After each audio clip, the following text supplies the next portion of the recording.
এবার শুরু হতে চলেছে দেশের সবচেয়ে বড় মোকদ্দমা আপকি আদালত রজত শর্মার সাথে।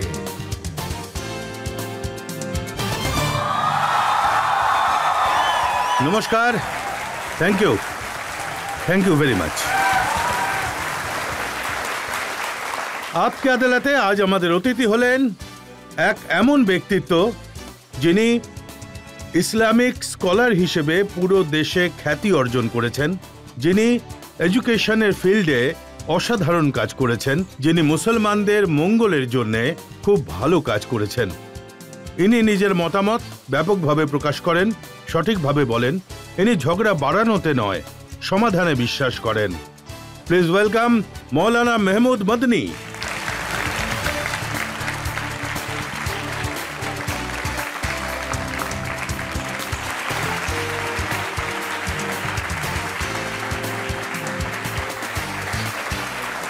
এবার আপকি আদালতে আমন্ত্রণ জানাচ্ছি আমাদের আজকের বিচারককে, যিনি খুবই বিশেষ একজন, আর উনি একসময় এলাহাবাদ হাইকোর্টের বিচারক ছিলেন, জাস্টিস জাকিরুল্লাহ খান।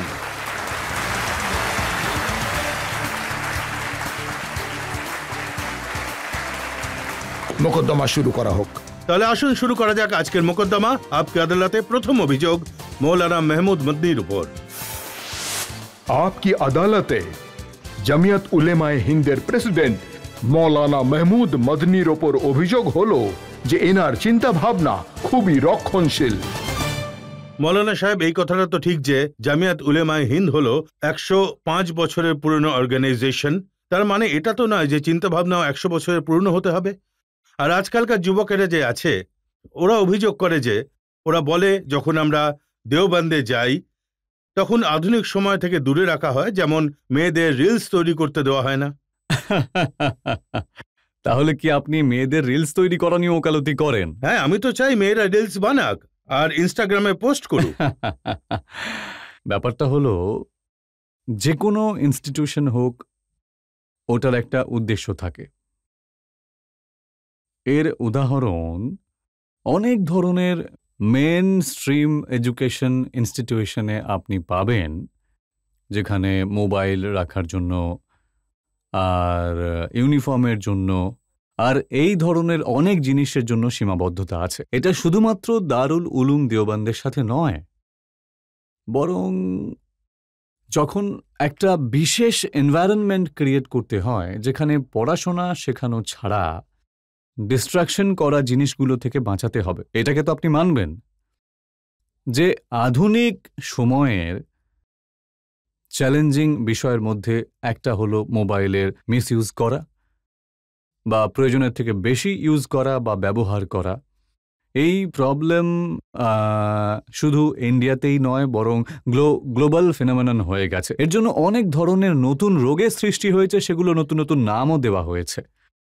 এমন অবস্থায় পড়াশোনা করা ছেলেমেয়েদের যারা গ্র্যাজুয়েশন করছে বা পোস্ট গ্র্যাজুয়েশন করছে, বা ওদের ডিস্ট্রাকশন করা জিনিসগুলো থেকে দূরে রাখা যায়, সব জায়গায় দূরে রাখা যায়। আমি আপনাকে এরকম পুরো লিস্টও দিয়ে দিতে পারি। ঠিক আছে, আমি আপনার কথা মেনে নিচ্ছি যে মোবাইল ব্যবহার করলে যারা স্টুডেন্ট তাদের প্রভূত ক্ষতি হয়, কিন্তু মেয়েরা গাড়ি চালাবে, মোটর বাইক চালাবে, এর ওপর সীমাবদ্ধতা কেন? কোথায় সীমাবদ্ধতা আছে? এগুলোর উপরে সবাই চালাচ্ছে। না দেখুন, কে বাধা দিচ্ছে?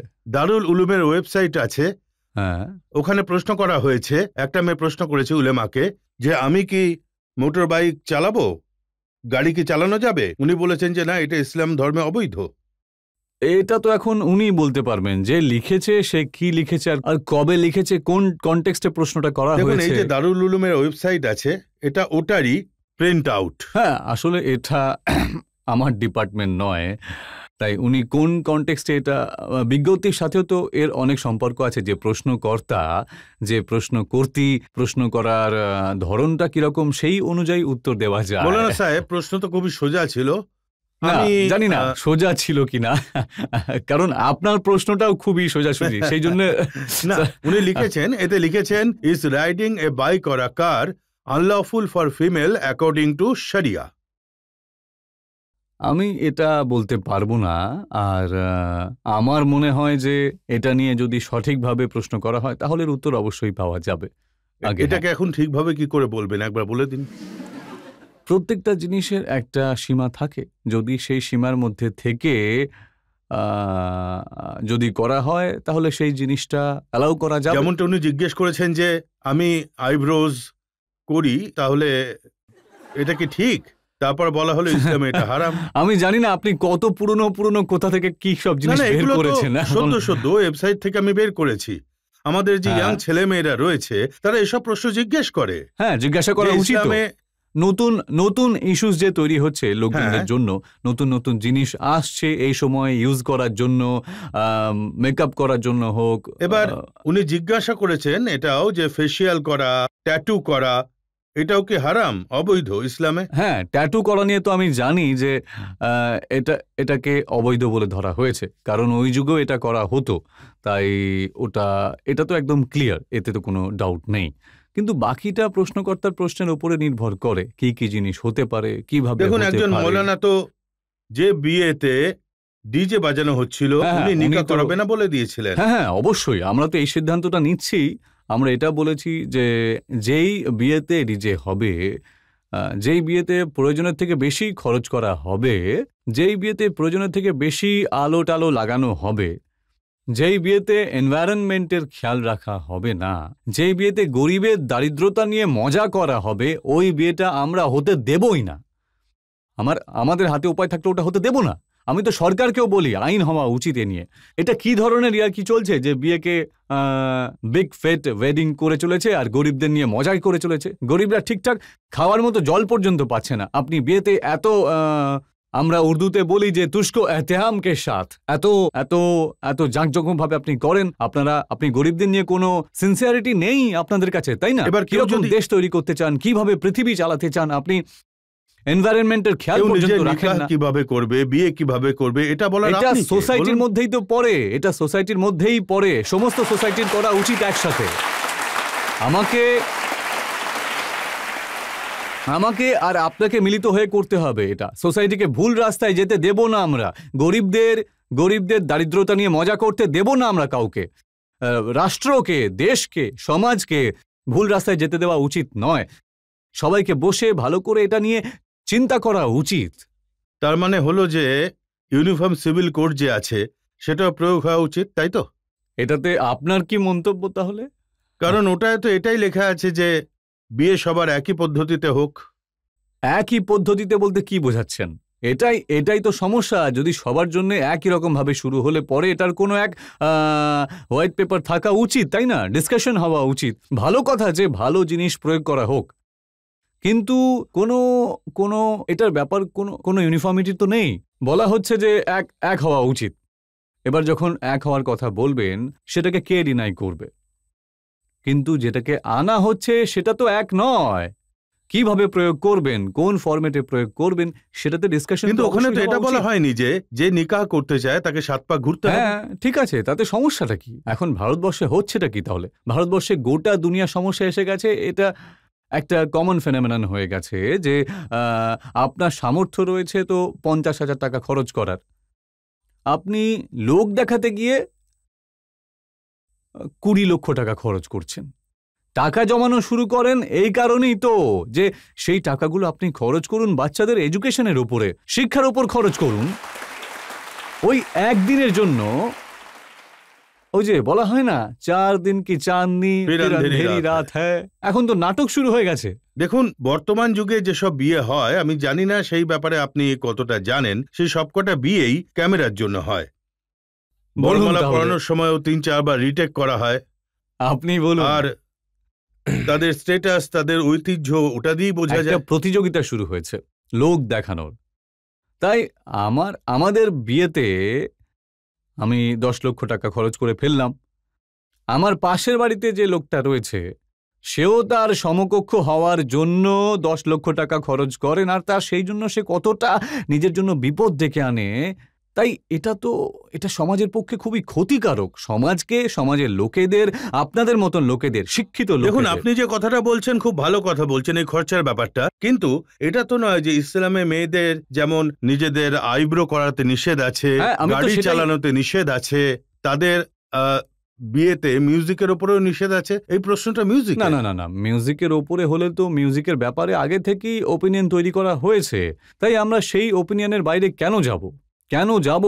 আমাদেরকে তো বলতেই হবে। ধরুন আপনি আধুনিক হয়ে গেলেন, সেটা হচ্ছে আপনার আধুনিক হওয়ার রাস্তা, আমার রাস্তা অন্য কিছু আধুনিক হওয়ার জন্যে। আমার কাছে আধুনিক হওয়ার মানে হচ্ছে যে আমি আপনার ব্যাপারে, আপনার চিন্তার ব্যাপারে, আপনার বলতে আমার প্রতিবেশী, আমাদের সারাউন্ডিং, আমাদের রাষ্ট্র, আমাদের দেশ, সেন্সিটিভিটিজের ব্যাপারে আমরা বেশি সচেতন হয়ে যাই। আধুনিক হওয়ার অর্থ হচ্ছে যে আমরা জল বাঁচানোর ব্যাপারে বেশি সচেতন হয়ে যাই, জলকে নোংরা হওয়া থেকে আমাদের নদীদের বাঁচানোর জন্য সচেতন হই, আমরা প্ল্যান্টেশন করার ব্যাপারে সচেতন হয়ে যাই, আমরা পাখিদের ব্যাপারে সচেতন হয়ে যাই, আমরা প্রজাপতির ব্যাপারে সচেতন হয়ে যাই। আমার কাছে তো এটাই। কিন্তু দেশের মেয়েদের ব্যাপারেও তো সচেতন হয়ে যায়। দেশের মেয়েদের, দেখুন একবার দেশের মেয়েদের হ্যাঁ সমান অধিকার থাকা উচিত। দেশের মেয়েদের, আমাদের মেয়েদের সমান অধিকার থাকা উচিত, সমান অধিকারের সুযোগ পাওয়া উচিত, তাদের সম্মানও করা উচিত, অপরচুনিটিগুলো দেওয়াও উচিত। মৌলানা সাহেব, এটা যদি তাদের আমি কর্মজীবনের দেখুন, জন্য প্রস্তুত আমি যদি করতে হবে। বিজ্ঞপ্তিটা দেখি, ওরা গাড়ি চালাতে পারবে না, মোটর বাইক চালাতে পারবে না, আইব্রোস করাতে পারবে না, মেকআপ করাতে পারবে না, সব রকম সীমাবদ্ধতা মেয়েদের জন্য আছে, ছেলেদের জন্য কিছু নেই। ছেলেদের জন্যও আছে, অবশ্যই আছে, ছেলেদের জন্যও আছে। কি সীমাবদ্ধতা আছে ছেলেদের জন্য? ছেলেদের জন্য অনেক ধরনের সীমাবদ্ধতা আছে, এই একটা দুটো রকম ভাবেই অন্তত বলে রয়েছে। দিন আমাকে। আপনি এই মোবাইল রাখতে পারবেন না যদি আপনি ইনস্টিটিউটে থাকেন। সেটা তো দুজনের জন্যই। সবার জন্যই তো আছে, ছেলেদের জন্যও আছে, আরো অনেক কিছু আছে। এরকম উদাহরণ তো কতগুলো বলবো আমি আপনাকে। আপনি তো এদিকে বিজ্ঞপ্তি নিয়ে ধরে বসে আছেন, তাই ওটা এবার আসলে এটা তো দেখুন, আমি যে দারুল উলুমের যে ওয়েবসাইট আছে হ্যাঁ। ওখানে বিজ্ঞপ্তি থেকেই বলছি, আর সব নিয়মই মেয়েদের জন্য। না না না না, ওটা আপনি সিলেক্ট করে খুঁজে বের করেছেন। পাবলিকের থেকে কিছু প্রশ্ন নেওয়া যাক জনগণের মধ্যে থেকে। এটা বলা হয় যে স্বর্গে গেলে পুরস্কার পাবেন, এটা কি একদম সত্যি কথা নাকি শুধু কথার কথা? দেখুন, যখন কোনো একটা সিস্টেম সমাজের মধ্যে ডেভেলপ করা হচ্ছে, তখন ওখানে দুটো ব্যাপার হয়ে থাকে, শাস্তিও দেওয়া হয়, পুরস্কার দেওয়া হয়। তাই কোথাও পুরস্কারের কথা বলে হয়ে থাকে নিশ্চয়ই, এখন এটাকে ওভার এমফাসাইজ করা হচ্ছে, আর ওটাকে বাড়িয়ে চড়িয়ে বলা হচ্ছে, এরকম জিনিস খুঁজে বের করা হচ্ছে। স্যার এরকম অনেক রিসার্চ করে এরকম জিনিস খুঁজে বের করেছেন। আমাদের দাদা ভাই তো ওটা এরকমই ব্যাপার একটা, যে অনেক বেশি ওটাকে ওটার প্রোপাগান্ডা হিসেবে ওটাকে প্রেজেন্ট করা হচ্ছে। না হলে নয়তো শাস্তিও অনেক ধরনের রয়েছে, অনেক ধরনের ভালোও আছে প্রত্যেকটা ধর্মে, শুধু ইসলামের মধ্যেই তো নয়, সব জায়গায় পুরস্কার আর শাস্তি দুটো জিনিসই রাখা হয়েছে। একজন পাকিস্তানের জার্নালিস্ট আছেন, উনি ওখানকার একজন মৌলানাকে জিজ্ঞেস করেছেন যে আমার হাজবেন্ড তো হুর পাবেনি, আমি যদি যাই আমি কি পাবো? দেখুন, একটা প্রবলেম আছে।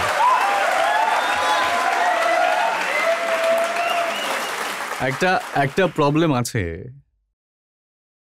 ওটা হচ্ছে এটা, আমি তো এটা চাই আপনার থেকেও, যে পাকিস্তানের কথা তো না বলাই উচিত। কিন্তু আপনি একটুখানি এনার প্রশ্নের সাথে রিলেট করে একটা প্রশ্ন করেছেন। তাই যে পুরস্কার ছেলেরা পাবে, যা কিছু পাবে ভালো কাজ করার জন্য, আর খারাপ কাজ করার জন্য যে শাস্তি পুরুষেরা পাবে, এইভাবেই মহিলাদের জন্যও থাকবে পুরস্কারও আর শাস্তিও। এরকমটা নয় যে মহিলাদের জন্য একরকম আর পুরুষদের জন্য আরেক রকম। মৌলানা সাহেব তো উত্তর দিয়ে দিয়েছেন যে আপনি তো আপনার হাজবেন্ডকেই পেয়ে যাবেন। তখন উনি বলেছেন কেন আমি ওনাকে নিয়ে কি করব? হ্যাঁ, ওনাকে হতে পারে আমি ওনাকে মেনেই নিলাম না। যদি আমি মহিলা হতাম তাহলে হতে পারে আমি আমার হাজবেন্ডকে চুজই করব না। একদম এই স্বাধীনতা পাবে মহিলারা। ওয়েল এডুকেটেড মুসলিম ফ্যামিলিতে অনেক বেশি বাচ্চা হয়ে থাকে। হ্যাঁ, তাই এটা কে ডিসাইড করে যে কতগুলো বাচ্চা হওয়া উচিত, ওপরওয়ালা নাকি ফ্যামিলি? কি বললেন? ওনার প্রশ্ন হলো এটাই, যে ইমপ্রেশন এটাই যে মুসলিম ফ্যামিলিগুলোর বাচ্চা অনেক বেশি হয়ে থাকে, তাই কতগুলো বাচ্চা হওয়া উচিত এটা পেরেন্টস ডিসাইড করে নাকি ওপরওয়ালা ডিসাইড করে? এই প্রশ্নটাই তো ভুল। এই কারণে যে আপনি এই প্রশ্ন করছেন যে মুসলমান কমিউনিটিতে বাচ্চাদের সংখ্যা অনেক বেশি, এটা হচ্ছে ডেটার বিরুদ্ধে। এটা বর্তমান তারিখের যে ডেটা রয়েছে ওটা এটা বলে যে অশিক্ষিতদের মধ্যে আর গরিব লোকজনদের মধ্যে বাচ্চা বেশি হয়ে থাকে। ওটার মধ্যে হিন্দুও আছে, মুসলমানেরাও আছে, সব ধরনের লোকের আছে। আপনি প্রশিক্ষণ দিয়ে দিন, আপনার কাছে সঠিক ফিগার, সঠিক পরিমাণে বাচ্চাও থাকবে, আর ওদের এডুকেশনও হয়ে যাবে, আপলিফমেন্টও হয়ে যাবে, দেশের উন্নতিও হবে। তাহলে যে 4টে বিয়ে করবে তার বেশি বাচ্চা হবে, নাকি একটা করলে তার বেশি হবে? যে 4টে করবে।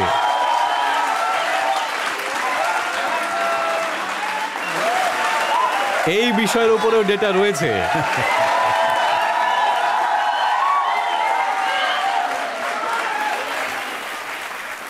এই বিষয়ের উপরেও ডেটা রয়েছে।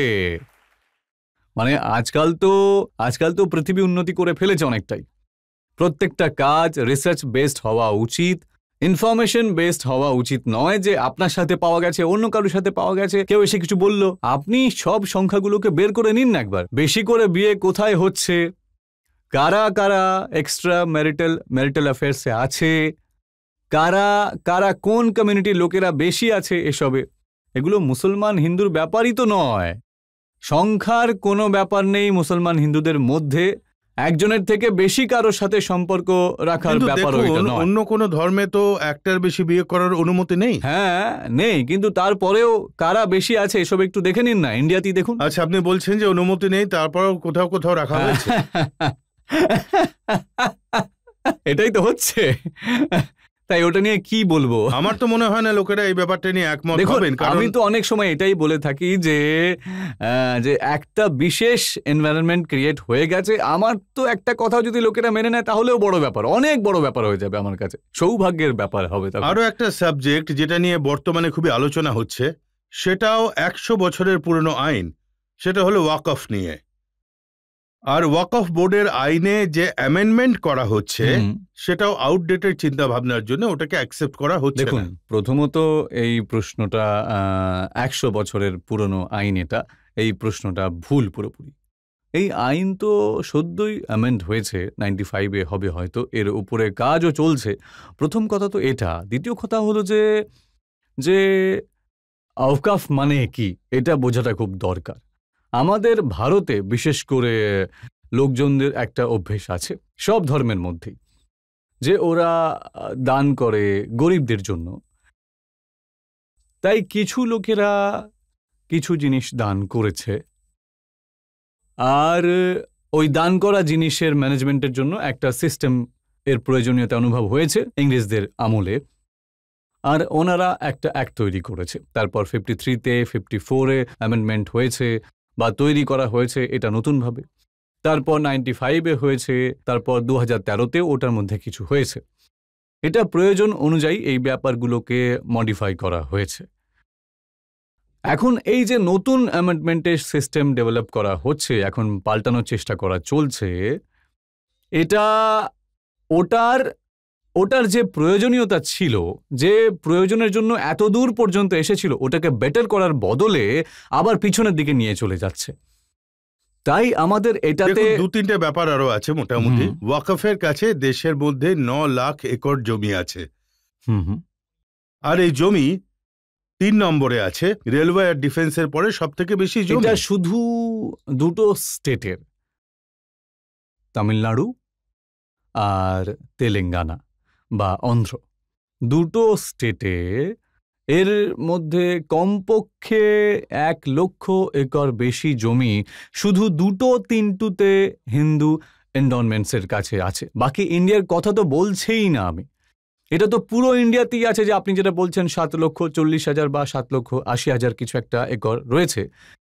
কিন্তু এটার মধ্যে একটা প্রবলেম আছে, যে লোকেরা দখল করে নিয়েছে, অবৈধভাবে দখল করে নিয়েছে। এখানে ডিফারেন্ট গভর্নমেন্টের ডিপার্টমেন্টও যুক্ত রয়েছে, আর প্রাইভেটও আছে, আর মুসলমানেরাও আছে। তাই এটাকে আরো ভালো করার প্রয়োজন ছিল, যে যেগুলো দখল করা আছে সেগুলোকে খালি করাতে হবে। ভালো করার বদলে এটাকে আরো খারাপ করা হচ্ছে। আপনি দখলদারি খালি করার কথা বলছেন, যে আপনার যে কাকা আছেন আরশাদ মদনী সাহেব, উনি বলেছেন যে ব্যাঙ্গালোরে যে এয়ারপোর্ট আছে সেটার 100 একর জমি ওটা ওয়াকফের। হ্যাঁ, উনি বলছেন যখন হয়তো উনি রিসার্চ করেছেন, আমি এই ব্যাপারে কোনো রিসার্চ করিনি।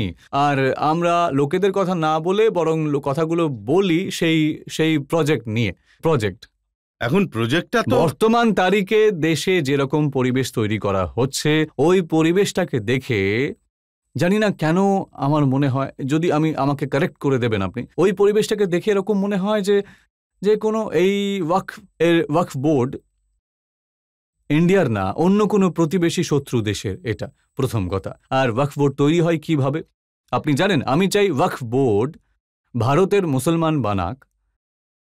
আইন এটা বলে যে ওয়াকফ বোর্ড যেটা তৈরি হবে সেটা স্টেট গভর্নমেন্ট বানাবে, আর সেন্ট্রাল ওয়াকফ কাউন্সিলকে তৈরি করার জন্য সেন্ট্রাল গভর্নমেন্টের মিনিস্টার তৈরি করবে। প্রথমত আমার তো এটাই বক্তব্য, আমি বলছি যে এসজিপিসির মতো তৈরি করে দিন। শিরোমণি গুরুদ্বারা প্রবন্ধক কমিটির গঠন যেভাবে হয়ে থাকে সেভাবে এটারও গঠন হওয়া উচিত।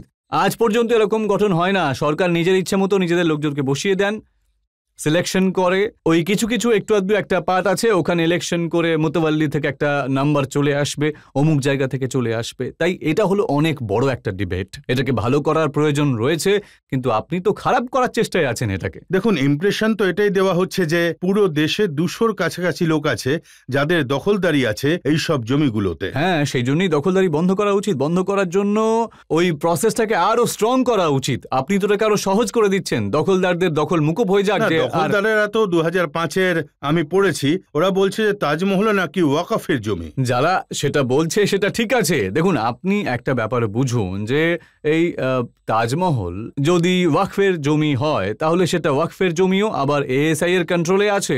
এরকম অনেক প্রপার্টিজ আছে যেখানে দুজনেরই দখলদারি রয়েছে। যদি ওয়াকফের জমি কিছুক্ষণের জন্য মেনেও নি তাহলে কোথায় যাবে সেটা? একটু চিন্তার বিষয় এটা, একটু ওপেন মাইন্ড হয়ে ভাবুন, তাহলে এটা যাবেটা কোথায়, কার কাছে যাচ্ছে? এটা এরকমটা তো নয় যে ওটা চায়নাতে চলে যাবে। আমি ওই দেশের নাম তো নিতে চাই না যার নাম আপনি নিয়েছিলেন। চায়না চলে যাবে নাকি, নেপাল চলে যাবে নাকি? কোথাও যাবে না, তাই না? ইন্ডিয়ার জিনিস ইন্ডিয়াতেই থাকবে। আর আমরা আমাদের ব্যাপারে বর্তমান তারিখে একটা বিশেষভাবে ওটা তৈরি করা হয়েছে যেন আমরা অন্য জায়গার থেকে চলে এসেছি, অন্য জগতের প্রাণী আমরা। মুসলমান, ইন্ডিয়ার মুসলমান। আমরা যেখানে ছিলাম অপশন কিন্তু পেয়েছিলাম আমরা। আমি বারবার এই কথাটা বলি, আমাদের কাছে চয়েস ছিল, আমরা চুজ করতে পারতাম। আমরা ইন্ডিয়াকে চুজ করেছিলাম আর ভেবেচিন্তে করেছিলাম। আমি আগে বলতাম যে আমাদের কাছে ইন্ডিয়ান মুসলিমসের জন্য থাকার জন্য ইন্ডিয়ার থেকে ভালো পৃথিবীতে আর কোনো দেশ নেই।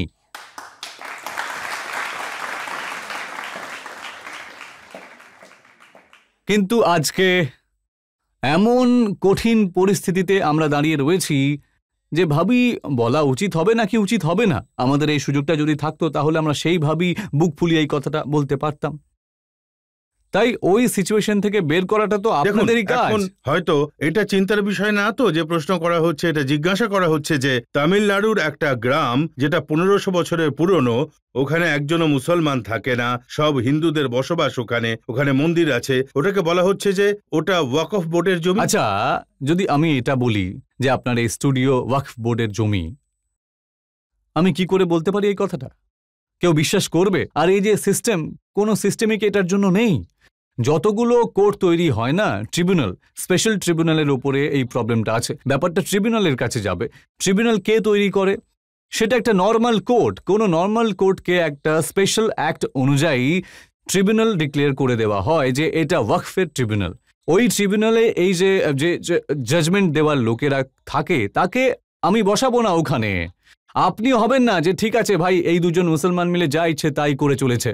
ওয়াকফ বোর্ডের মানে তো এটাই তো বেরোয় যে মুসলমান এইসব জিনিসে দখলদারি করে নেবে। আর একটা যদি কোনো ইনসিডেন্ট এরকম ভুল হয়েও থাকে তাহলে ওদের বলার জন্য সেটা হয়ে যাবে নাকি? তাই গোটা একটা প্রসেস আছে। ওয়াকফের ব্যাপারে ইমপ্রেশন তো এরকম ক্রিয়েট করা হয়েছে যে ওয়াকফ যেখানে রুমাল রেখে দিয়েছে সেই জমিটা ওদের। আমি এর ওপরে আপনি সঠিকভাবে এটার উপরে ডিবেট রাখুন একটা, আমি প্রস্তুতি নিয়ে আসবো, তাই না? আপনাকে বলবো যে ওয়াকফের দাবি কতগুলো জায়গায় ছিল আর কিভাবে ওর বিরুদ্ধে সিদ্ধান্ত নেওয়া হয়েছে। এই যে ট্রিব্যুনাল আছে, এই ট্রিব্যুনালেরই অনেকগুলো ট্রিব্যুনাল স্পেশাল অ্যাক্ট হিসাবে তৈরি করা হয়েছে, শুধু ওয়াকফেরটা নয়, আর অনেক কিছুর হয়েছে, ইনকাম ট্যাক্সের আছে, অমুকের আছে, তমুকের আছে। এর মানে তো এটা নয় যে ওটা মেইন স্ট্রিম সব কিছুর থেকে বাইরে বেরিয়ে গেছে, এরকমটা একদমই নয়।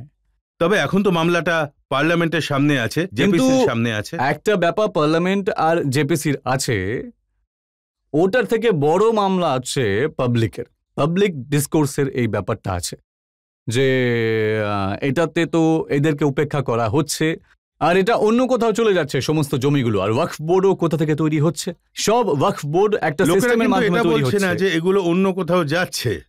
আমি আপনাকে একটা লেটেস্ট উদাহরণ দিচ্ছি, সিমলা। ওখানে কখনোই হিন্দু মুসলমানের ঝগড়া ঝামেলা এরকম কোনো ব্যাপার ঘটেনি। এক ব্যক্তি ওখানে এক জায়গায় 4 তলা মসজিদ বানিয়ে ফেলেছেন, আর সেটা নিয়ে জনগণ রাস্তায় নেমে পড়েছে আর প্রোটেস্ট করছে। জনগণ বলছে যে বাইরে থেকে আগত রোহিঙ্গা আর বাংলাদেশি মুসলমানদের এখানে ঠাঁই দেওয়া হয়েছে, ওরা আমাদের হকারি ব্যবসাগুলো দখল করে নিয়েছে, আর ঝামেলা সেখানেই। দেখুন, এই একটা পার্টিকুলার সিমলার ব্যাপারটা আপনাকে উত্তর দিলে পরে সেটা একদম ওখানে ফোকাস হয়ে যাবে। আমি যেটা বলতে চাই যে একটা প্রজেক্টের একটা সিস্টেমের মধ্যে যা যা খারাপ আছে সেগুলো ঠিক হওয়া দরকার। সব সিস্টেমে, সব জায়গায়, সব আইনে, সব অ্যাক্টে অ্যামেন্ডমেন্টের প্রয়োজন। কিন্তু ওই চিন্তাটা যেটা হচ্ছে সমাজের একটা অংশ, তাকে কনসাল্ট করে একটা পজিটিভ এনভায়রনমেন্টে তাকে ঠিক করা উচিত। আমার একটা কথা এই ব্যাপারই, আপনি যেহেতু স্পেসিফিক সিমলার কথাটা তুললেন, আমি সিমলার ব্যাপারে যতটা আমি জানি আমি আপনাকে দুটো কথা বলছি। প্রথম কথা হচ্ছে ইনলিগাল কনস্ট্রাকশনস, এর দুটো অংশ থেকে থাকে। যেমন ধরুন, পারমিশন নিলাম, একটু বেশি বানিয়ে ফেললাম, সেটার জন্যও সিস্টেমের মধ্যে আছে, হয় ভাঙা হবে ওইটুকু অংশকে, নয়তো সেটাকে ওই ড্যামেজের জন্য জরিমানা প্রয়োগ করে সেটাকে আমরা রেগুলারাইজ করা হবে, যেটা হলো একটা নর্মাল সিস্টেম।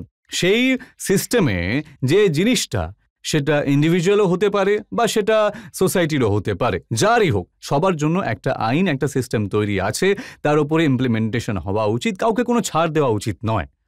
এবার আসছি ওই ব্যাপারটায় যে হকারি ব্যবসা দখল করে নেওয়া, তাছাড়া রোহিঙ্গারাও আছে। তাই আমায় রোহিঙ্গা বলাটা তো খুবই সহজ ব্যাপার, শুধু আমার একটা বিশেষ পরিচয় রয়েছে তাই আমি রোহিঙ্গা হয়ে গেলাম। এই পদ্ধতিটা কিন্তু ভুল। আপনি একটা সিস্টেমে আসুন, আপনি দেখুন ইন্টেলিজেন্স এজেন্সিরা বসে রয়েছে, সব কিছুই যখন আছে, যদি কোনো মানুষ দিল্লির লোক হয়, এখন আপনি দেখছেন যে কত জায়গায় কত কিছু হচ্ছে, চামুলিতেও হয়েছে। 50 বছর ধরে একটা লোক ওখানে থাকে, সে তো পালিয়ে যেতে বাধ্য হয়েছে, তার তো কোনো দোষই ছিল না। একটা মানুষ ভুল করেছে, গোটা সমাজকে আপনি শাস্তি দিয়ে দিলেন। আর তাছাড়া সংখ্যাগরিষ্ঠ চিন্তাভাবনার সাথে এটা হয়তো দেশের জন্য একেবারেই ভালো নয়। দেখুন, একটা ভাবনা যেটা আপনি এক্সপ্লেন করতে পারেন, ভাবনাটা হলো উত্তরাখণ্ডে এমন জায়গা আছে, হিমাচলের উল্লেখও আমি করেছি, গুজরাটের এমন কিছু জায়গা আছে যাদের ব্যাপারে ইমপ্রেশনটা এরকম যে ওখানে মুসলমানদের অন্য জায়গা থেকে নিয়ে এসে বস্তি গড়ানো হচ্ছে, তাদের মধ্যে বাংলাদেশি মুসলমান আছে, তাদের মধ্যে রোহিঙ্গা মুসলমান আছে, আর এই এলাকার ডেমোগ্রাফি পাল্টানো হচ্ছে। যদি কোথাও যেমন চামেলির ব্যাপারটা, কত ফ্যামিলি ছিল আপনি নিজেই দেখে নিন না। এখানকার ব্যাপারটা হলো যেটা আপনি এই মুহূর্তে বলছেন যে ওখানে দেখে নিন কত ফ্যামিলি আছে আর ব্যবসায় কতজন আছে, সার্ভে করিয়ে নিন, আপনার তো টিম হাতে রয়েছে, আপনি জানতে পেরে যাবেন যে টোটাল কতজন আছে আর সেই টোটালে এই লোকেরা কতজন আছে। আচ্ছা, এর মধ্যে পুরনো কতজন আছে আর নতুন কতজন এসেছে। আর তাছাড়া ব্যবসা করতে কেউ যদি এসে থাকে, তাহলে সে কোথা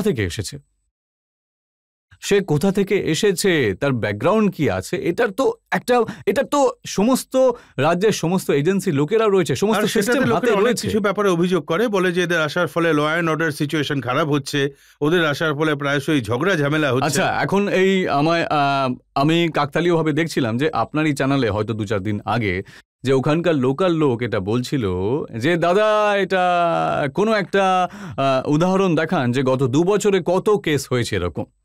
আজকে তো আপনি বলছেন যখন আপনি রেগে রয়েছেন লড়াইয়ের জন্য কোনো কোনো এক দুর্ঘটনা ঘটে থাকবে, তাই কিন্তু এর আগে দেখুন না যে 2 বছরে কতগুলো ইনসিডেন্ট ঘটেছে এই রকমের। সেটা সামনে রেখে বাস্তবতার ওপরে কথা বলা উচিত। রিয়ালিটির জন্য অন্য জিনিস, পারসেপশন হলো অন্য জিনিস। কাকতালীয় ব্যাপারটা হচ্ছে যে পারসেপশন এমন ভাবে বানানো হয়েছে তাতে এখন আপনি পারসেপশন করছেন যে কনসালটেশন করা হয়নি। না, আমার পারসেপশনটা তো এটা কোনো পারসেপশন নয়, এটা হলো রিয়ালিটি। বলুন কার সাথে আমি তো কনসালটেশন করা পার্লামেন্টে যে হয়েছে? কিরণ রিজিজু আছেন, যখন উনি বিল পেশ করছিলেন ওনার কথাগুলো শুনেছিলাম। উনি বলেছিলেন যে এর বেসে সচ্চা কমিটির রিপোর্ট আছে, এর বেসে জেপিসির পুরনো রিপোর্ট আছে, আর আমরা লক্ষ লক্ষ মানুষের সাথে দিল্লিতে, পাটনাতে, পশ্চিমবাংলায় কন্ট্যাক্ট করেছি, কনসালটেশন করেছি। সেটা উনি বলছেন তো, উনি সেটা দাবি করছেন। হ্যাঁ। আর আমাদের দাবি হচ্ছে যে কনসালটেশন হয়নি, কোনো প্রসেস, কনসালটেশনের তো একটা প্রসেস থাকে, আর ওই প্রসেস ওপেন হয়ে থাকে। আর ওই ওপেন প্রসেসের আর কোনো কিছু ওখানেই জিজ্ঞাসা করে নিন আপনি, বলুন দেখি একবার, আমি বিশ্বাস করে নেব। খুব আপনি ভালো বলছেন কথা। যে কনসালটেশন করে যদি পাল্টানো হয়। হ্যাঁ, যেখানে প্রয়োজন হবে, যেখানে উপযুক্ত যুক্তিসঙ্গত পরিবর্তন হবে, সেটা তো হওয়াই উচিত। মানে আমি যেমনটা বলছি যে এসজিপিসি অনুযায়ী হওয়া উচিত, এর ইনফরমেশন ওয়াকফ বোর্ডের যেমন এসজিপিসির হয়ে থাকে। তাহলে এসব সাজেশন পার্লামেন্ট থেকে জেপিসির কাছে যাবে, আমরা তো পাঠিয়েই দিচ্ছি, যেটা হতে পারে সবকিছু পাঠাচ্ছি। আর তার সাথে রাস্তায় নেমেও চিৎকার করছেন। প্রয়োজন পড়লে আমি অবশ্যই যাব, রাস্তাতেও নামা উচিত। এইভাবেই তো হয়ে থাকে ডেমোক্রেসি। এটা ডেমোক্রেটিক উপায়ে যেটা করা যায় বা করা উচিত সেটা করতেই হবে। একদম অবশ্যই করব, যদি প্রয়োজন পড়ে সেটাও করব, করাই তো উচিত। এবার একটা ব্রেক নেওয়ার পালা, আর ব্রেকের পরে আপকে আদালতে মৌলানা মেহমুদ বন্দির উপরে অভিযোগ আর প্রশ্ন সম্ভার নিয়ে ফিরছি। এতদিন অবধি তো এটাই ছিল যে হালাল আর ঝটকার মধ্যে এই পার্থক্য হয়। পার্থক্যটা খুবই ছোট্ট একটা ব্যাপার, খুবই ছোট্ট একটা তাহলে পার্ট। টুথপেস্টে হালাল আর ঝটকা না, কিভাবে সম্ভব হলো? টুথপেস্টে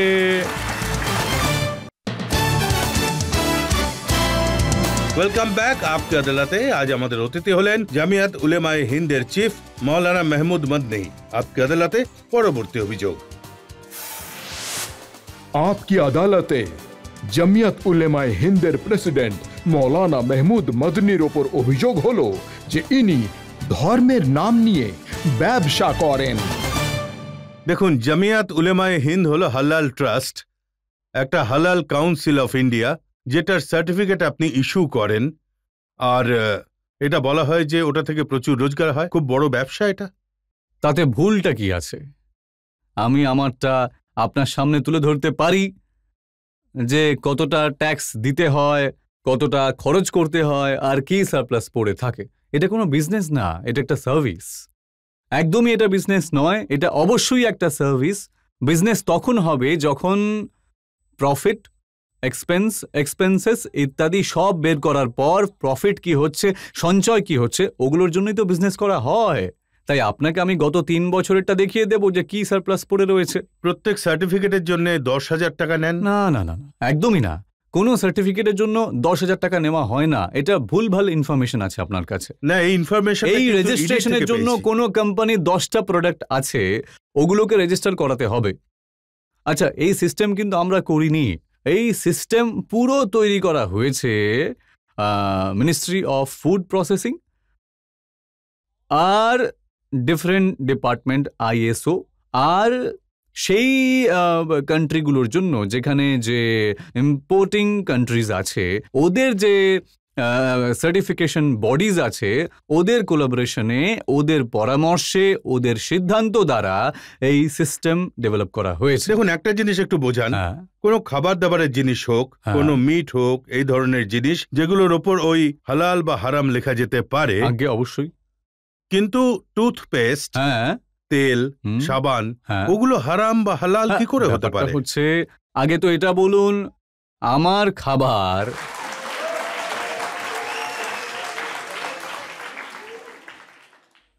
খাবার আর এই বোতলে রাখা জল, এটা হচ্ছে একটা ইস্যু। আমার রোজগার, সেটাও তো হারাম হতে পারে। আমি বলে থাকি বন্ধুদেরকে যে রোজগার তো হারামের খাচ্ছ, আর রেস্টুরেন্ট হালালের খোঁজ করো। তাহলে ওটা কিরকম হালাল হলো? রোজগারই হচ্ছে হারাম, আর তাহলে আবার খাবার কিভাবে হালাল হবে তোমার? এটা আমি আপনাকে হালাল বোঝানোর জন্যই বলছি। তাহলে জলের ওপরেও সার্টিফিকেট আগে লাগবে? হ্যাঁ, অবশ্যই জলটাকেও তো দেখতে হবে যে যেই যেই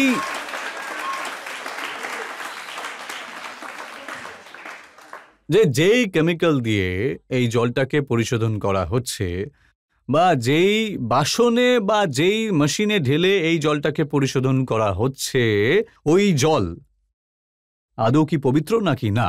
যদি পবিত্র হয় তাহলে ওটা হালাল, অপবিত্র হলে তাহলে ওটা হারাম। দেখুন, এসটিএফ এর যে অফিসাররা আছেন ওনারা বলেছেন যে তদন্ত করে পাওয়া গেছে হালাল কাউন্সিল অফ ইন্ডিয়ার মাধ্যমে প্রোডাক্টের ভেরিফিকেশন ছাড়া। দেখুন, এই হালাল কাউন্সিল অফ ইন্ডিয়া আলাদা একটা জিনিস, আর হালাল ট্রাস্ট অন্য আরেকটা জিনিস। ওদের ব্যাপারে হয়তো হ্যাঁ, ওদের ব্যাপারে বলেছে, আর ল্যাব টেস্টিং ছাড়া ওরা সার্টিফিকেট জারি করে। প্রথম ব্যাপার তো এটা আছে, এটার উত্তর দুটো কথা রয়েছে। প্রথম ব্যাপার হলো যে এটা যে ওদের বলে ফেললেই তো কিচ্ছু হবে না, ব্যাপারটা কোর্টে চলছে, সাবজুডিশিয়াল ম্যাটার। আর অন্য কথা হলো যে আমরা হালাল কাউন্সিল অফ ইন্ডিয়াকে আমি রিপ্রেজেন্ট করি না, আমার সাথে সম্পর্ক নেই। আপনার ব্যাপারে উনি বলেছেন যে মৌলানা মেহমুদ মদনীকে উত্তরপ্রদেশের স্পেশাল টাস্ক ফোর্সের মাধ্যমে 6 ঘন্টা অবধি জিজ্ঞাসাবাদ করা না, হয়েছে। 2 দিন পর্যন্ত, তারপর আরো 2 দিন পর্যন্ত। আর একমাত্র আমি একজন যে ওখানে গিয়েছে, অন্য কেউ যায়ওনি। সুপ্রিম কোর্ট থেকে প্রোটেকশন দেওয়া হয়েছিল, আমাকেও দেওয়া হয়েছিল, কিন্তু আমি গিয়েছিলাম। গিয়ে আমি বললাম অবশ্যই আমি প্রশ্ন জিজ্ঞাসা করলেন, আর আপনি কি বললেন? যে কথাগুলো আপনাকে বলছি। দাদা, জল যদি অপবিত্র হয়, নোংরা জল হয়, আর ওটাকে মেশিন দিয়ে পরিশোধন করে দিল, আর অপবিত্র জায়গা থেকে সোর্স, ওটার যেই সোর্স আছে সেটা অপবিত্র, তাহলে জল হালাল হবে না, হারাম হবে। হালালের মানে কাটা বোঝায় না, এটা একদম জঘন্য জিনিস। এতদিন অবধি তো আমাদের ধারণা ছিল এটাই যে ওটাকে, এতদিন অবধি তো এটাই ছিল যে হালাল আর ঝটকার মধ্যে পার্থক্যটা খুবই ছোট্ট একটা ব্যাপার, খুবই ছোট্ট একটা। তাহলে টুথপেস্টে হালাল আর ঝটকা কিভাবে সম্ভব?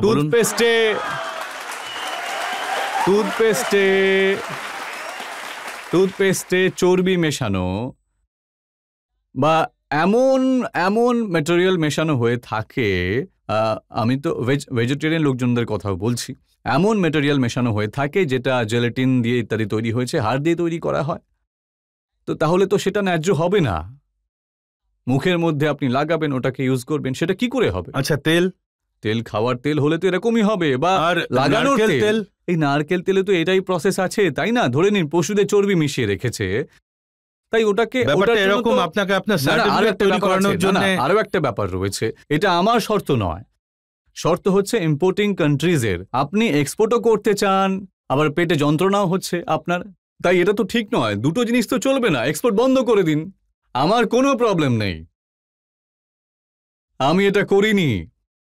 এই অর্গানাইজেশন আমরা তৈরি করিনি, এই অর্গানাইজেশন আমাদেরকে তোষামদ করে তৈরি করানো হয়েছে, কারণ ইম্পোর্টিং কান্ট্রিজের সিদ্ধান্ত ছিল, ওদের ওটা ছিল যে ভাই এই জিনিস এখানে থাকবে, আর এইভাবে এই প্রসেসের মধ্যে দিয়ে আসতে হবে। ওগুলোর কোয়ালিটি কন্ট্রোল সিস্টেম যেটা থাকে, ওগুলোর কোয়ালিটির এটাও একটা প্রয়োজন। এখন ইন্ডিয়াকে এক্সপোর্ট করতে হবে, আর কোনো একটা কান্ট্রি নয়, এরকম প্রায় 50টা কান্ট্রি আছে যাদের এই রিকোয়ারমেন্ট হয়ে থাকে। ওই রিকোয়ারমেন্ট সম্পূর্ণ করতে হবে ডিপার্টমেন্টকে, তাই আমার কাছে আসে। আমরা তোদেরকে সাহায্য করছি। আমাকে আজকে কেউ বলুক আজই বন্ধ করে দেব, একদম পুরোপুরিভাবে বন্ধ করার জন্য প্রস্তুত। রোজগার নেই এটাতে, উল্টে অপমান করা হচ্ছে, সেই জন্যই তো মজা করা হচ্ছে। ঠিক, লোকেরা হাততালি দিচ্ছে, আনন্দ পাচ্ছে আপনার প্রশ্ন শুনে, এটাই তো হচ্ছে ঘটনা। আপনার কথাটা একদম ঠিক। যদি প্রয়োজন না থাকে তাহলে আপনি এটাও বন্ধ করে দিতে পারেন। অবশ্যই, যে বলবে যখন বলবে বন্ধ করে দেব। আচ্ছা, কাল বন্ধ করতে বললে আজ বন্ধ করে দেব, আজ বন্ধ করতে বললে এখনই বন্ধ করে দেবো, এই মুহূর্তে।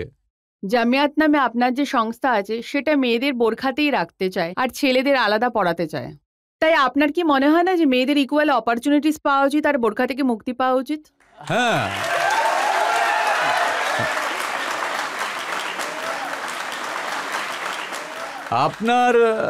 আপনার প্রশ্নটা খুব যুক্তিসঙ্গত প্রশ্ন, যুক্তি নয় যুক্তিসঙ্গত প্রশ্ন।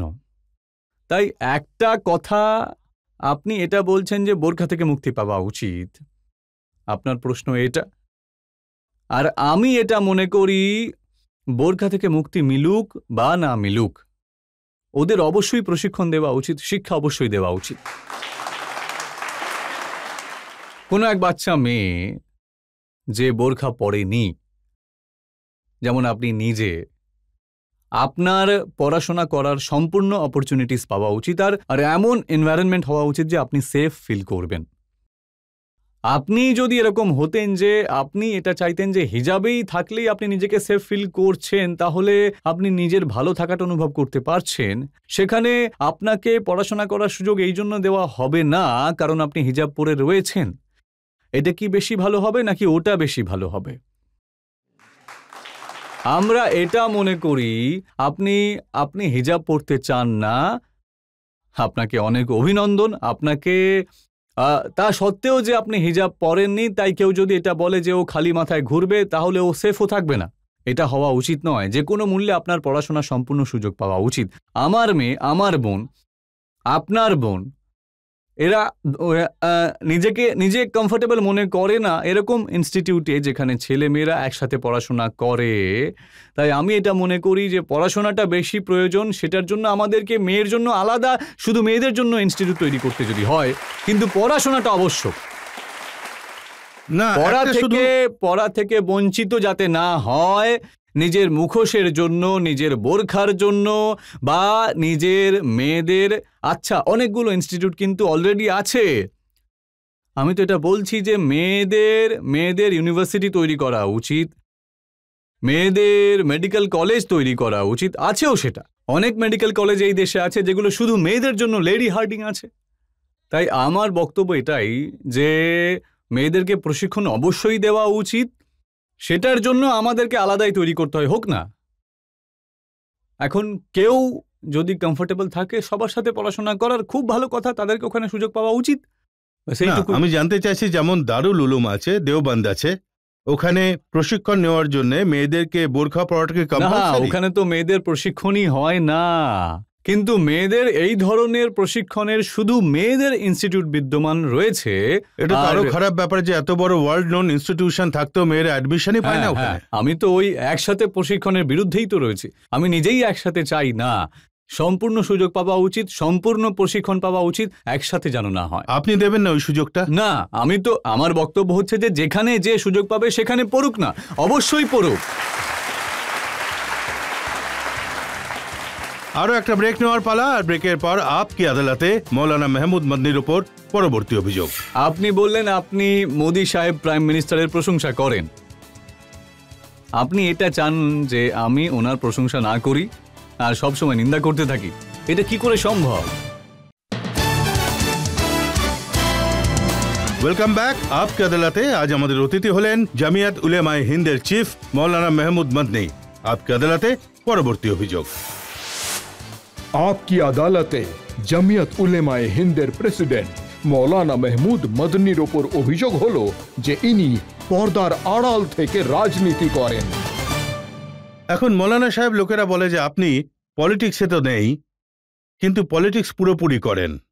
আপনি নরেন্দ্র মোদীর প্রশংসা করেন, অমিত শাহের সঙ্গে দেখা করেন, আরএসএস এর সাথে কথা বলেন। আমরা সবাই একই দেশের সিটিজেন, তাই না? আর আমাদের ভালো মন্দ সব একে অপরের সাথে জুড়ে আছে। দেশের উন্নতি হবে, সবার জন্য ভালো হবে। দেশের মধ্যে খারাপ কিছু হবে, খারাপ কিছু ঘটবে, সবার জন্যই খারাপ হবে। পলিটিক্স তো সবসময় লুকিয়েই করা হয়ে থাকে। আমি কিন্তু পলিটিক্স করি না, কিন্তু দেশের জন্য কোনো মানুষ ভালো কোনো কিছু করলে প্রশংসা করব, ভুল কাজ করলে সেটা সংশোধন করব। এটা করাটা গুরুত্বপূর্ণ আমাদের জন্য। আর দেখা সাক্ষাৎও করব, সবার সাথে দেখা করব। আর দেখা সাক্ষাৎ করা, কথা বলা, এগুলো পলিটিক্স করা নয়, এগুলো দরকার, আমাদের দেশের জন্য দরকার। এটা দেখা না করলে তাহলে কথা কি করে হবে, কিভাবে বোঝাবো, কিভাবে বুঝবে? তাই এগুলো তো গুরুত্বপূর্ণ জিনিস। আমি এগুলো করে চলেছি আর করতেই থাকবো সব সময়। তাহলে আপনি যখন প্রধানমন্ত্রী মোদীর প্রশংসা করেন, যখন উনি ইসলামিক কান্ট্রিগুলোতে যান, ওখানকার লোকেরা ওনাকে জড়িয়ে ধরে, উনি অ্যাওয়ার্ড পান, তখন আপনার ভালো লাগে সেগুলো? আমার দেশ, এটা আমার দেশের প্রাইম মিনিস্টার। উনি যদি ওনাকে সম্মান দেওয়া হয় তাহলে তো দেশকেও সম্মান জানানো চাই। শুনুন,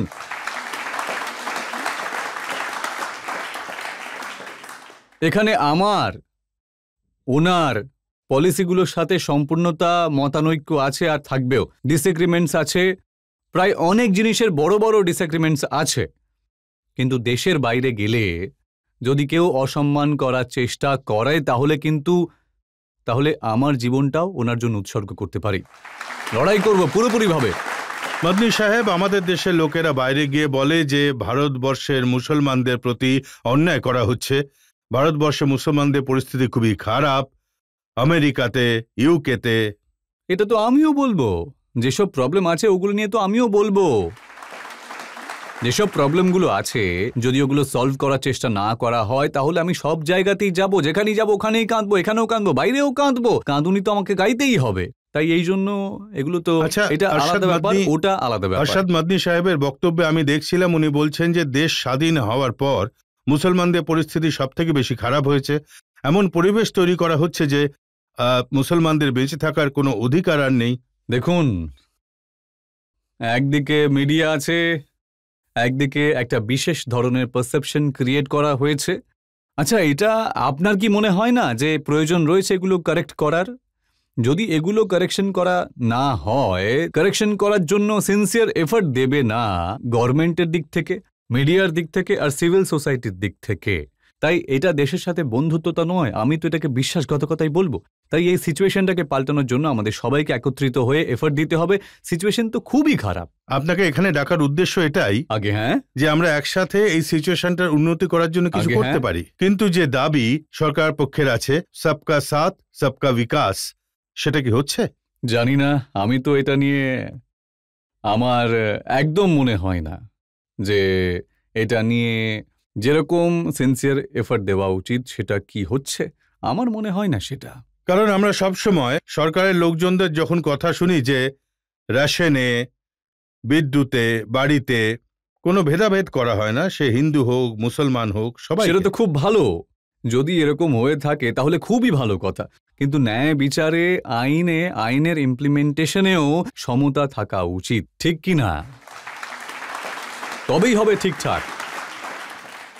যদি ওটা করা সম্ভব না হয় তাহলে তো বিকাশের আর সমতা ছাড়া গুরুত্বটা কি পড়ে থাকে? তাহলে কোনটা করা হচ্ছে না? ন্যায় বিচার, আইন ইমপ্লিমেন্টেশন ওটার, আর লোকজনদের সম্মান, এই ৩-৪টে অনেক বড় খুব ইম্পর্টেন্ট জিনিস। আইন তো সবার জন্যই সমান, ওটা সমান হওয়াও উচিত, সেটা দেখতেও পাওয়া উচিত। দেখুন, আপনার মনে হয়েছে যে বুলডোজার চালানোর জন্য লোকজনদের উপর অন্যায় করা হয়, অবিচার করা হয়, তাই আপনি ওটা সুপ্রিম কোর্টে চ্যালেঞ্জ করে দিলেন। ওটা তো করেছি, সুপ্রিম কোর্ট পর্যন্ত এটা নিয়ে যাওয়ার প্রয়োজনও ছিল না, তাই না? যারা দাবি করে যে সবার সাথে সমতা আছে তাদেরই এরকম মোকদ্দমা করা উচিত হয়নি যে ওখানে যাবার প্রয়োজন পড়ে কারোর, তাই ওটা দরকার ছিল। ওনার তো যুক্তি এটা, উত্তরপ্রদেশে ল অ্যান্ড অর্ডার সিচুয়েশন খুবই খারাপ ছিল, সেখানে লোকজনদের ভালো করার জন্য কঠিন পদক্ষেপ নেওয়ার প্রয়োজন ছিল, আর পদক্ষেপ নেওয়ার ফলে এতে মৌলানা সাহেবের অসুবিধা হয়ে গেছে। এখন এটা এখানে মৌলানা সাহেবের দিকে পুরোপুরি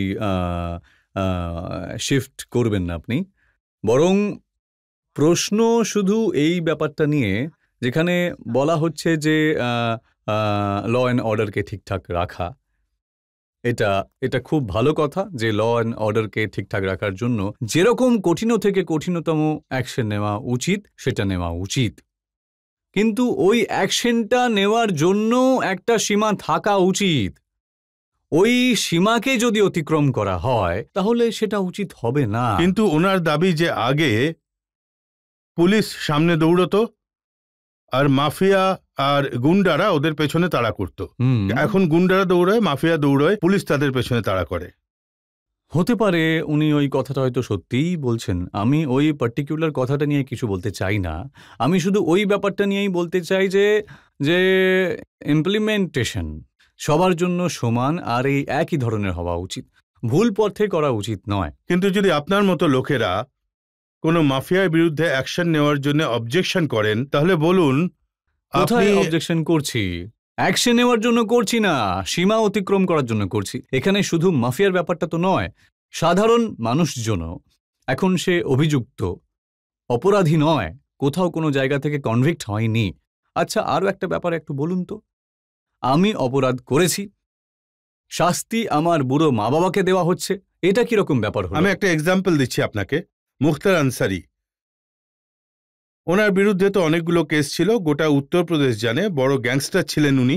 63 ক্রিমিনাল কেসেস ছিল ওনার ওপরে, ওটার মধ্যে মার্ডারের কেসও ছিল, আর 8টা কেসে ওনার কনভিকশন হয়ে গিয়েছিল। আমাকে একটা কথা বলুন, আপনি আগে আমার কথার উত্তর দিন না। হ্যাঁ, আপনি ওটাই তো। আপনি মুখতার আনসারির ব্যাপারে বলেছেন যে উনি গরিবদের মাসিহা। শুধু আমি বলিনি, ওই জায়গা গিয়ে জিজ্ঞাসা করে নিন একবার। আর সেটা মুসলমান হওয়ার জন্য নয়, ওনার তো ভোটারও মোর দ্যান 80% নন মুসলিমস। ওই কনস্টিটিউয়েন্সিটাই তো এরকম। উনি মুসলমানদের লোক ছিলেন না, উনি তো গরিবেরই ছিলেন, সত্যি গরিবদের মানুষ ছিলেন। এখন ওই কেসেস আছে, কতগুলোতে কনভিক্ট হয়েছে, সেটা নিয়ে আমি বলছি যে এটা নিয়ে আমার কাছেও কিছু রিসার্চ রয়েছে। যতটা আপনি রিসার্চ পেশ করেছেন, আমার কাছেও কিছু রিসার্চ তো রয়েছে, আমি ওগুলো পেশ করে দেখাবো। বলুন আমাকে কি রিসার্চ আছে? সত্যি গরিবদের মাসিহা ছিল। আপনি যেটা বলছেন যে আপনি ওনার এমন একটাও কেস দেখাতে পারবেন না যেখানে কারোর বাড়িতে উনি দখলদারি করেছেন, কারোর সাথে এরকম কিছু করেছেন। আমি খুব অত্যন্ত কনফিডেন্স নিয়ে বলছি, আমি ফিরিয়ে নেব আমার কথা। ওনাকে এখন ওনার যে ভাই পার্লামেন্টের মেম্বার হয়েছেন, ওই কনস্টিটিউয়েন্সির সিচুয়েশনটাকে আপনি একটু দেখুন। ওখান থেকে কোনো মুসলমান হয়েও তো জিততে পারবে না।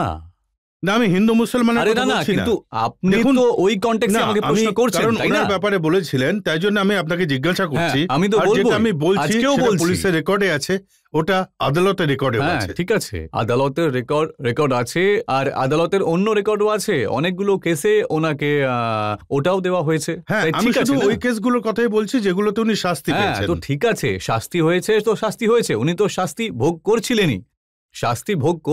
কিন্তু কোনো মানুষের মধ্যে যদি ভালো কিছু থাকলে তাহলে ওই ভালোটাও ভালো বলা উচিত। আপনি বলছেন যে উনি গরিবের মাসিহা ছিলেন, কোর্ট ওনাকে শাস্তি দিয়েছে। এখন আপনি একটা কথা বলুন, আপনি বললেন আপনি মোদি সাহেবের প্রাইম মিনিস্টার প্রশংসা করেন। আপনি এটা চান যে আমি ওনার প্রশংসা করব না আর সবসময় নিন্দা করতে থাকি। এটা কি করে সম্ভব? কখনো প্রশংসাও হবে ভালো কাজের জন্য, কোনো ফোরাম এরকম হবে যেই ফোরামে আমাকে ওনার প্রশংসা করতে হবে, আর এমন কোনো ফোরামও থাকবে যেখানে আমায় ওনার ব্যাপারে, ওনার কাজের ব্যাপারে এমন কিছুও বলতে হবে যেটাতে আমি ডিসএগ্রিমেন্ট করি। তাই আলাদা আলাদা ফোরামে আলাদা আলাদা সুযোগে কিছু একটা কথা বলা হয়ে থাকে। উনি মারা গেছেন, তাই যখন একজন মানুষ মারা গেছেন, মুখতার আনসারি সাহেবের ব্যাপারে কথা বলছি, উনি মারা গেছেন, তাই ওনার জীবনে যে ভালো দিকগুলো রয়েছে আমাকে তো সেগুলো বলতেই হবে। আমাদের মধ্যে তো এমনিতেও এটা বলে যে মানুষটা মারা যায় তার ভালোটাই বলা উচিত, খারাপটা কখনোই বলা উচিত নয়। না, যখন উনি বেঁচে ছিলেন তখন আপনি ওনাকে ক্রিমিনালস কখনো প্রশংসা করিনি, কখনো কোনো প্রশংসা করিনি, কোনো দরকারই পড়েনি তার। মারা যখন গেছেন, আমি একটা কথা বলতে চাই, আর এই কথাটাকে আমি শুধু বলছি না, গোটা এলাকাটা বলছে। কারোর সাথে ডিসএগ্রিমেন্ট হওয়ার মানে তো এটা নয় যে পুরোপুরি সে খারাপ হবে, আর কারোর সাথে এগ্রি হওয়ার এটা মানে নয় যে সে টোটাল ভালো হয়ে গেল। ভালো কাজও হয়, খারাপ কাজ, আমারই তো কাজের 100টা ভুল আপনি বার করছেন। একটা কেস, কিন্তু এটা ছাড়া উত্তরপ্রদেশে মাফিয়াদের বিরুদ্ধে, গুন্ডাদের বিরুদ্ধে অ্যাকশন নেওয়া হয়েছে, এনকাউন্টার হয়েছে, সিচুয়েশন বেটার হয়েছে। এটা কি আপনি এগ্রি করেন? আমি পার্শিয়ালি এগ্রি করি, অবশ্যই এগ্রি করি। আর ভালো কাজকে ভালো পদ্ধতিতে ভালোভাবে নেওয়া হয়, আর সেটার সীমাও থাকুক। এই পারসেপশনটা যাওয়া উচিত নয় যে এটা কোনো বিশেষ শ্রেণীর বিরুদ্ধে করা হচ্ছে। না ওরকম হেসে হেসে, না প্রশ্ন করে, না প্রশ্নের ওরকম বিশেষ উত্তর দিয়ে, তাই খুব ভালো ব্যাপার, সবার জন্যই হওয়া উচিত। খুব ভালো কথা বলেছেন, সত্যি খুব ভালো কথা। পাবলিকের মধ্যে থেকে কোনো প্রশ্ন? স্যার, যখন রাম মন্দিরের ভিত্তিপ্রস্তর স্থাপন হয়েছিল তখন আপনার একটা বক্তব্য ছিল যে কোনো দেশ বা রাষ্ট্রের প্রধানমন্ত্রীকে কোনো মন্দির বা উপাসনালয়ের ভিত্তি স্থাপন করতে যাওয়া উচিত নয়। স্যার, আপনি এটা কেন বলেছেন? দুটো কথা এসেছিল, একটা খবর ছিল যাতে দুটো কথা এসেছিল। মসজিদের ভিত্তিপ্রস্তর স্থাপন করতে যাচ্ছেন, ওটা একটা রটনা হয়েছিল। ঠিক হোক বা ভুল হোক, প্রাইম মিনিস্টার যাবেন, ওই মসজিদের ভিত্তিপ্রস্তর স্থাপন করবেন, ওই যে 5 একর জমি দেওয়া হয়েছিল, সেটা ছিল একটা। আর ওই যুগে এই কথাটাও রটেছিল, তাই আমার ওই বক্তব্যটা আসলে ওই কনটেক্সটটা নিয়েছিল। কিন্তু আমি আজ ওই কথাটাই বলি যে আমার নেশনে যে কোনো এই ধরনের পদে থাকা মানুষকে যে কোনো ধরনের রিলিজিয়াস অ্যাক্টিভিটিতে লিড করা উচিত নয়। এটা আমি আজও বিশ্বাস করি। ওই কনটেক্সটে নয়, বরং এটা একটা জেনারেল ওপিনিয়ন, আর আমি এটা নিয়ে আজও আপনাদের মধ্যে বিদ্যমান। না দেখুন, ওই বক্তব্যটা অন্য কনটেক্সটে নিয়েছিল, কিন্তু তা সত্ত্বেও আমি এই কথাটা বলছি যে যে কোনো রিলিজিয়াস ব্যাপারকে লিড আমাদের দেশে না এরকম এরকম পদে থাকা লোকজনের করা উচিত নয়। তাহলে কাকে লিড? যেমন রাম মন্দিরের উদ্বোধন হলো। দেখুন, রাম মন্দির নিয়ে যদি আমরা বেশি কথা বলি এই ব্যাপার ভালো দেখাবে না। এটা আবার ওই ভাঙা গড়ার বিষয়টা থেকে একটু বাইরে বেরিয়ে যায়, আর আমার এটা ডোমেন নয়। ইনি প্রশ্ন করে ফেললেন, আমি এর উত্তরটা দিয়ে দিলাম। এটা তো সুপ্রিম কোর্টের সিদ্ধান্ত ছিল, এদিক ঠিক আছে, কোনো ব্যাপার নেই। ওই সিদ্ধান্ত কি করে এলো, কিভাবে এলো, এটা নিয়ে ভালোভাবে তর্ক করা যেতে পারে। ওই জাজমেন্টে উনি কত রকমের কথা বলেছেন না, ওইসব নিয়ে যদি কথা বলি তাহলে শুধু শুধু কাদা ছোড়াছুড়ি হবে, সেটা করে কোনো লাভ নেই। তাই এটাকে এখানেই থামান, আর এই ব্যাপারটাকে আমি এই পর্যন্তই রাখতে চাই। ঠিক আছে, আমি আপনার সেন্টিমেন্টকে রেসপেক্ট করি। আরো একটা ব্রেক নিয়ে নেবো, আর ব্রেকের পর মৌলানা মেহমুদ মন্দির উপরে অভিযোগ আর প্রশ্নের সম্ভার নিয়ে ফিরছি। ভাই, সবার সাথেই হচ্ছে লিঞ্চিং, হচ্ছে কোনো দলিতের ওপরে, কোনো ট্রাইবেলের ওপরে, কোনো মুসলমানের ওপরে। এখন মুসলমানদের তালিকা বেশি বলে তাই ওটা বেশি প্রচার পায়, তাই না? কিন্তু আমি তো এই কথাটা বলছি না শুধু মুসলমানদের সাথে হচ্ছে তাহলে এটা খুব ভুল হবে। এটা আমি মানি, সবার সাথেই হচ্ছে, মুসলমানদের সাথে বেশি হচ্ছে। Welcome back. আপকে আদালতে আজ আমাদের অতিথি হলেন মৌলানা মেহমুদ মদনী। আপকে আদালতে পরের অভিযোগ।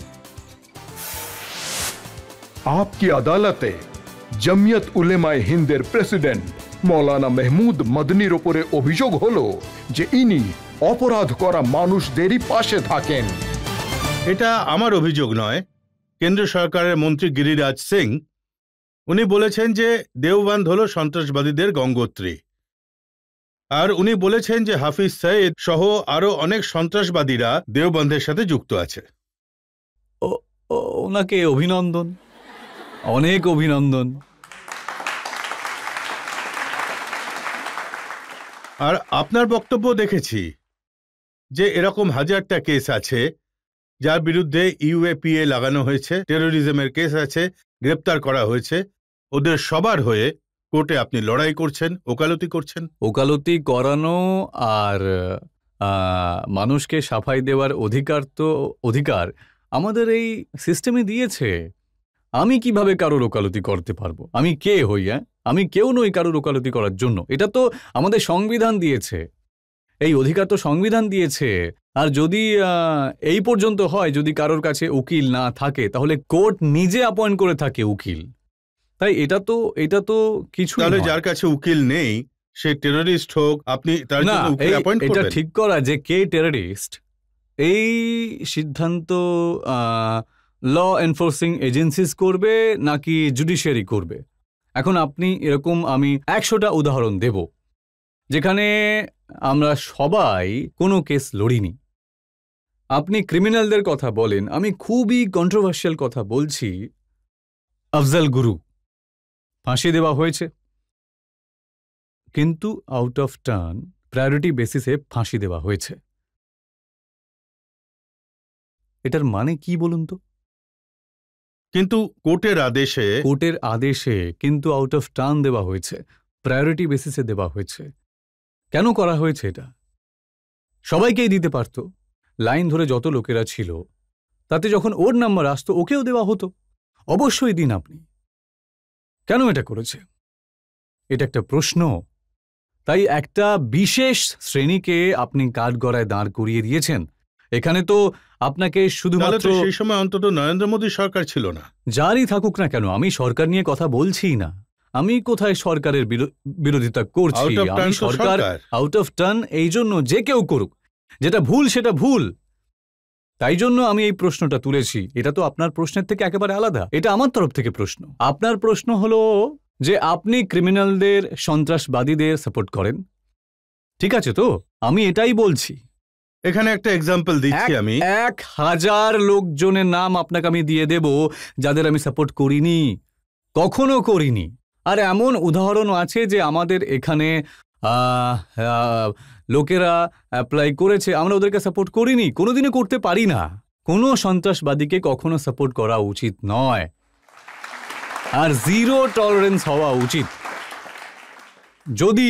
যদি শুধু এই দেশে না, পৃথিবীর যে কোনো দেশে সন্ত্রাসবাদী চিন্তাধারা, সন্ত্রাসবাদী অ্যাটিটিউড, এগুলোকে বিকাশের স্থান দেওয়া হলে তাহলে এটা দেশের সাথে শত্রুতা করা হবে। যেমন যে সাহেবের নাম বলছিলেন, এখন গঙ্গোত্রী বলেছেন, উনি নিজেই সেই গঙ্গায় ডুব দিয়েছেন, সন্ত্রাসবাদীর গঙ্গাতে স্নান করে বসে আছেন, ওনার অধিকারই নেই এই দেশের ক্যাবিনেটে থাকার। যদি এই ধরনের কোনো লোক আর এই ধরনের অ্যাটিটিউডের লোক ক্যাবিনেটে বসে থাকেন, তাহলে আমি ওই ক্যাবিনেট সম্পর্কে কি ভাববো? আমি কোথায় নিজেকে দাঁড় করাবো? উনি তাহলে তো নাম দিয়েছেন, উনি বলেছেন যে মাসুদ আজহার, মুল্লা উমর, ফজল রহমান এরা সেই সন্ত্রাসবাদী যারা দেশের শত্রু, আর এরা দেওবন্দের থিঙ্কিং কে সাপোর্ট করে এমন লোকজন, দেওবন্দকে রেসপেক্ট করে এমন লোক। এই কারণেই তো আমি বলছি, এই কারণেই আমি বলছি যে ওনাকে অনেক অনেক অভিনন্দন, আর আমাদের এই ক্যাবিনেটকেও অনেক অভিনন্দন। ব্যাস, আর কি বলতে পারি এই নিয়ে? আমি এর থেকে বেশি উনি কিছু বলার আপনাকে নেই। বলবে যে আপনাকে অভিনন্দন, এরকম হ্যাঁ, কথা। ঠিক আছে, আর কি বলবো, আর কি উত্তর দেব? পাবলিকের থেকে কিছু প্রশ্ন নেওয়া যাক। প্রত্যেকটি মুসলমান সন্ত্রাসবাদী নয়, কিন্তু প্রত্যেকটি সন্ত্রাসবাদের পেছনে মুসলিমরাই কেন থাকে? এটি আমার সিম্পল কোয়েশ্চেন।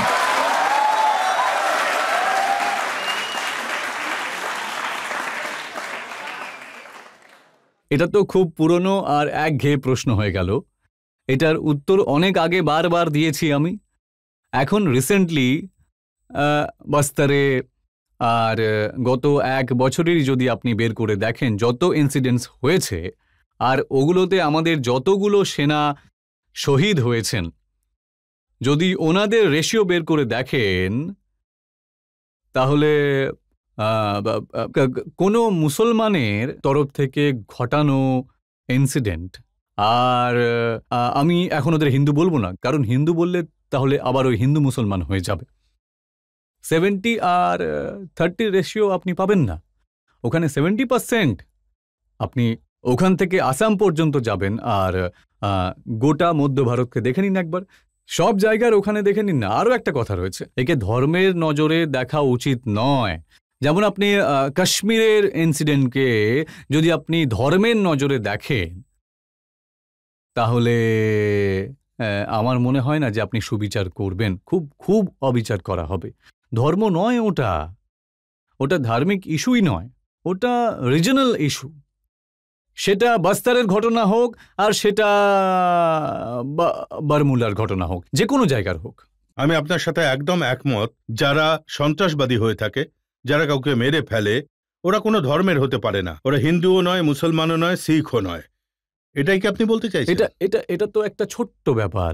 বড় ব্যাপারটা হলো এটা যে এই যে মামলা লোকালাইজড হওয়া উচিত, ন্যাশনালাইজড না হয়ে, আর এটাকে কোনো ধর্মের সাথে যুক্ত করা না হোক, বিশেষ করে মুসলমানদের। এটাও ওই যে এই প্রশ্ন করার সুযোগ এই জন্যই তো হয়েছে, কারণ বিশেষ এনভায়রনমেন্ট ক্রিয়েট করে দেওয়া হয়েছে।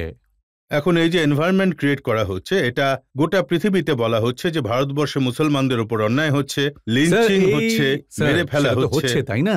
এখন আপনি ওই লিঞ্চিং এর বিরুদ্ধে সেভাবে কিছু বলেন না, তাই প্রবলেম হয়ে দাঁড়িয়েছে। ওই লিঞ্চিং এর বিরুদ্ধে তো কিছু বলা উচিত, তাই না? ওটাও একটা সন্ত্রাসবাদ। আমি ক্ষমা চাইছি আপনার কাছে এটা বলার জন্য যে ওটাও একটা সন্ত্রাসবাদ। ওই সন্ত্রাসবাদকে আটকানোর জন্য আমাদেরকে জিরো টলারেন্সের সাথে লড়াই লড়তে হবে, ওই কনভিকশনের সাথে লড়াই লড়তে হবে।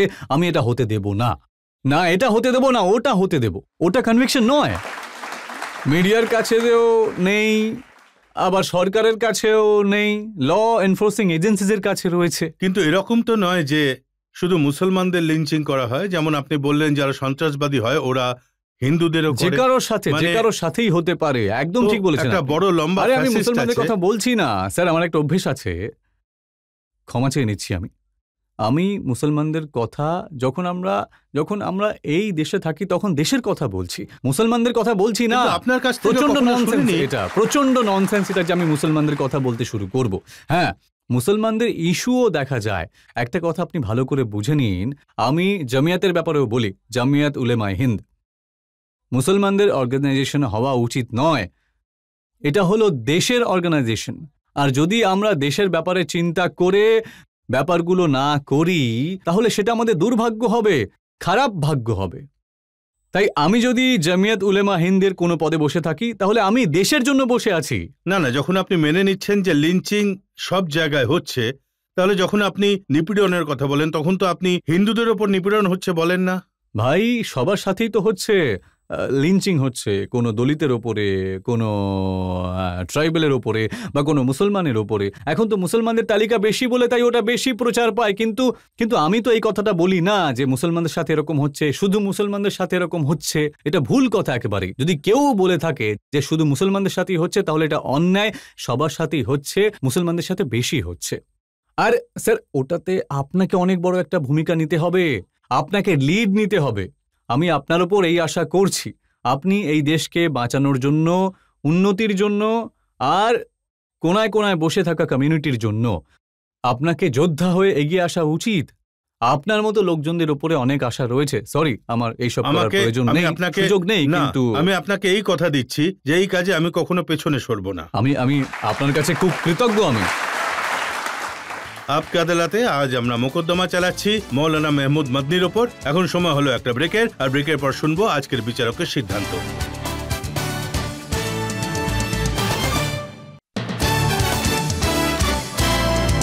Welcome back. আপকে আদালতে আজ আমরা প্রশ্ন করলাম মৌলানা মেহমুদ মদনিকে। এখন সময় হলো আপকে আদালতে আজকের বিচারক জাস্টিস জাকিরুল্লাহ খানের সিদ্ধান্তের। এই আদালতে মৌলানা মেহমুদ মদনির ওপরে যে অভিযোগ আনা হয়েছিল সেগুলোর উনি ভালোভাবেই উত্তর দিয়েছেন। আর উনি এমন তথ্য দিয়েছেন, এমন ফ্যাক্টস আর সার্কামস্ট্যান্সেস রেখেছেন সেগুলো যথেষ্ট সন্তোষজনক। মৌলানা নিজের যে মানসিকতা প্রকাশ করেছেন সেগুলো খুবই উপযুক্ত আর যথাযথ। আর নিজের মতো করে বলেছেন যে মুসলমানদের মধ্যে প্রগতিশীল মানুষ আছে, তবে আরও অগ্রগতি হওয়া উচিত। যেখানে বলা হয় বহু বিবাহ মানে মাল্টিপল ম্যারেজেস আছে, ওটার ব্যাপারে বলেছেন যে হয়তো কেউ এরকম আছে যে মাল্টিপল ম্যারেজ করে, সেটা সার্কামস্ট্যান্স অনুযায়ী। আর এইভাবে আমার বিচারে মৌলানার উপরে কোনো অভিযোগই টেকে না, আর উনি মুক্তি পাওয়ার যোগ্য। আর ওনার বিরুদ্ধে কোনো অভিযোগ প্রমাণিত হয়নি। আমি ওনাকে মুক্তি দিচ্ছি। এই আশা আর বিশ্বাস নিয়ে যে মৌলানা মেহমুদ মদনি ঠিক এইভাবেই সমাজে সকলের সাথে মিলেমিশে কাজ করে যাবেন, দেশে অগ্রগতির জন্য নিজের অবদান রাখবেন। আজকের মোকদ্দমা এখানেই শেষ করছি। আপনাদের সাথে পরের সপ্তাহে দেখা হবে এক নতুন ব্যক্তিত্বের সাথে। Thank you.